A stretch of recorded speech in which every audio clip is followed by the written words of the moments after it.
বড়াইগ্রামের মৌখারা বাজারে সরকারি বরাদ্দকৃত দোকানঘরের মালিকানা নিয়ে বিরোধ সমাধান করে দেন বড়াইগ্রাম পৌর যুব দলের সভাপতি এবং মৌখারা হাট ইজারা মালিক খালেক সরকার। মৌখারা বাজারে ১০ ফিটের একটি দোকান ঝালমুড়ি বিক্রেতা শফিক ও মুদি দোকানি রোশনের মধ্যে মধ্যস্থতা করে দেন তিনি। কিন্তু সেই ঘটনাকে কেন্দ্র করে সোশ্যাল মিডিয়ায় ভিন্নভাবে প্রচার করা হয়। প্রকৃত ঘটনা কি ছিল, শুনুন বিস্তারিত। আমাদের বড়াইগ্রাম পৌরসভা থেকে হাটের ঘর করে দেওয়া হচ্ছে। এই ঘরের যাদের বেড়া দেওয়া হবে তাদের 50,000 টাকা নেওয়া হচ্ছে, আর যাদের বেড়া নাই তাদের 20,000 টাকা করে নেওয়া হচ্ছে। ওই শফিকুল নামে এই ব্যক্তি একটা ঘর নিছে, এটা তার 50,000 টাকা জমা দিচ্ছে, কিন্তু ওটাতে বেড়া থাকবে না। তার 20,000 টাকা ওনার রেখে বাকি 30,000 টাকা ফেরত দেওয়া হবে। এই মর্মে পাশে ওনার সাথে শেয়ার আরেকজন আছে রওশন নামে, সেই ব্যক্তি 10,000 টাকা দিয়ে সাথে শেয়ার নিয়ে তার সাথে আমরা কইছি যে 50 টাকার একটা স্ট্যাম্প দিয়ে সেটা আমরা সমন্বয় করে দেবো।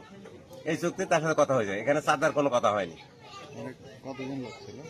তা হাট কমিটির লোক ছিল, আমি ছিলাম, আছে সাবেক কাউন্সিলর উনি ছিল। ওখানে হাটের দোকানদারি করি আজ প্রায় 50-60 বছর হয়নি। আমার বাপ দোকানদারি করতে করতে বাপ মারা গেছে, এখন আমি দোকানদারি করি। তখন ধরেন হাটের চালি সব ভেঙে দেয়, ভেঙে দেওয়ার পর এখন নতুন করে হাট চালি গঠন করে।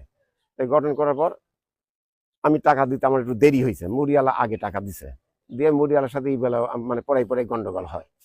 তখন আমি খালেক মামাকে যা কই যে মামা এই ব্যাপারে বহুদিন থেকে দোকানদারি করে আসতেছি, এখন তো আমার জায়গা তো থাকে না, জায়গা মুড়িওয়ালা খালি হুমকি দিতে জায়গা দখল করে ফেললে।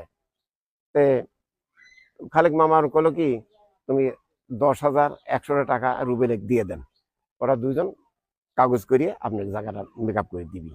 এই পর্যন্তই। 10 ফিট বাই 10 ফিটের ভিতরে একটা ভাজাওয়ালা লক্ষ্মীপুরের, আর একজন মুদিখানার দোকান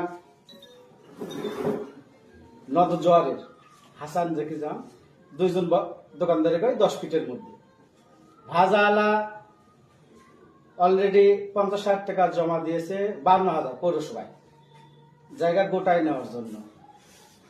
আর এই মুদিখানা দোকানদার নদজোয়ারের ব্যক্তি টাকা জমা দেন না, মেয়াদ পার হওয়ার কারণে, টাকা জমা দেওয়ার মেয়াদ পার হওয়ার কারণে আমার বাসায় যায়, আমাকে বলে যে ভাই ওই ভাজালা তো আমাকে উঠে যেতে বলে। তখন কেন উঠবেন, বলছে উনি টাকা জমা দিছে, ওনাকে জায়গা সাইড দেবে। আমি বললাম যে ভাই আপনি যদি অনেকদিন ধরে দোকানদারি করেন, বহুত আগে প্রায় 30-40 বছর দোকানদারি করে সে ওখানে। তা আমি ওখানে যা বললাম যে ভাই আপনার যেহেতু এখানে বেড়া হবে না, যেহেতু 10 ফিটের মধ্যে দুইজনের দোকান, তাহলে 20,000 টাকা পরিশোধ দিতে হবে। আপনি 50,000 দিচ্ছেন, 30,000 টাকা ঘোরত নিলেন, আর 20,000 টাকা থাকবে। 20,000 এই মুদিখানা দোকানদার আপনাকে দেবে, আর 100 টাকার একটা ট্যাক্স